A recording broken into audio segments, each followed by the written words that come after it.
Seguimos en Anento, analizando su impresionante retablo. Como he comentado, tiene tantas imágenes que necesito fraccionar el vídeo. Vamos ahora con esta escena.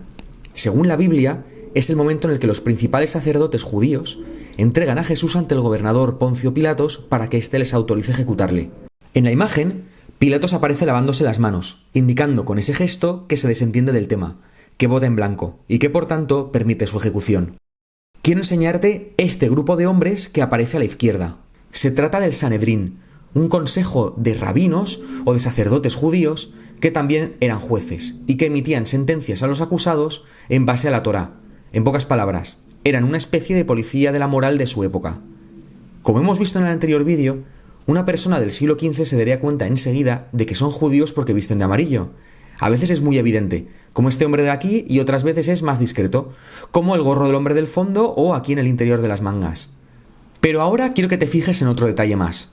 Esta prenda de aquí se llama gramalla. Se distingue porque tiene estas dos tiras blancas, estas dos lengüetas blancas, y además tiene estas mangas amplísimas, que en realidad son unas alas que cuelgan de los hombros.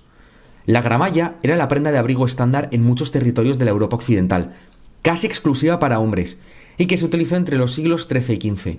La que vemos en la imagen es el clásico diseño que cobró forma durante la primera mitad del siglo XIV, donde el frontal está parcialmente abierto y el cierre queda a la altura de estas lengüetas. O sea, esto te lo pones como si fuera un camisón de abuela.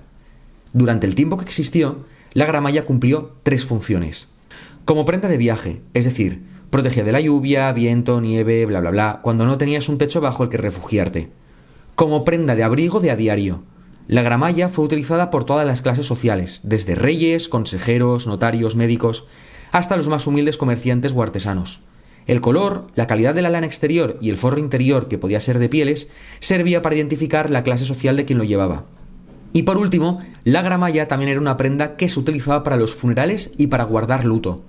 Digamos que estaba considerada como una prenda respetuosa y solemne para este tipo de eventos, o sea, era amplia, escondía la forma de la persona, cubría todo el cuerpo.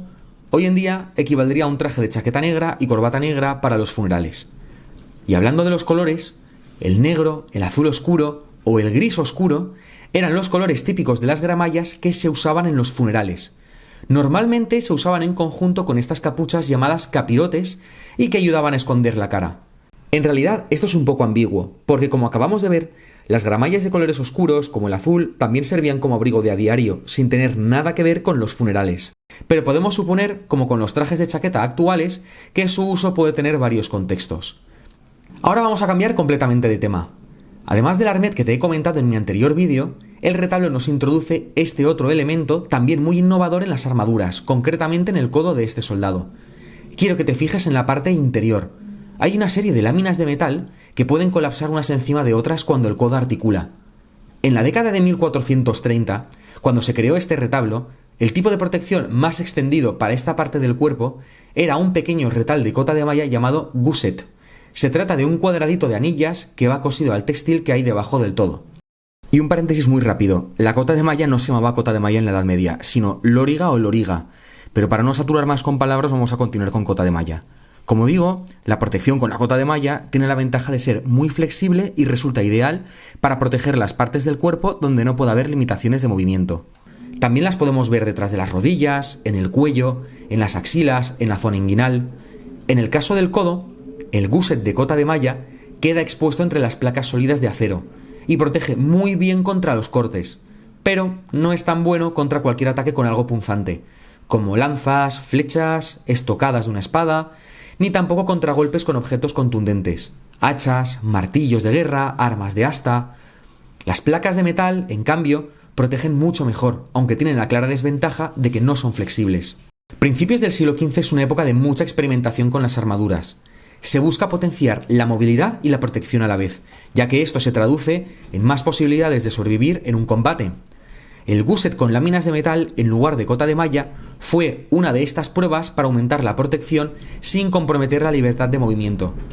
Aunque estas dos alternativas de protección coexistieron hasta finales del siglo XVI, la tendencia fue hacer desaparecer la cota de malla en zonas donde se requería esa movilidad y sustituirlas por piezas de acero sólidas diseñadas para articular.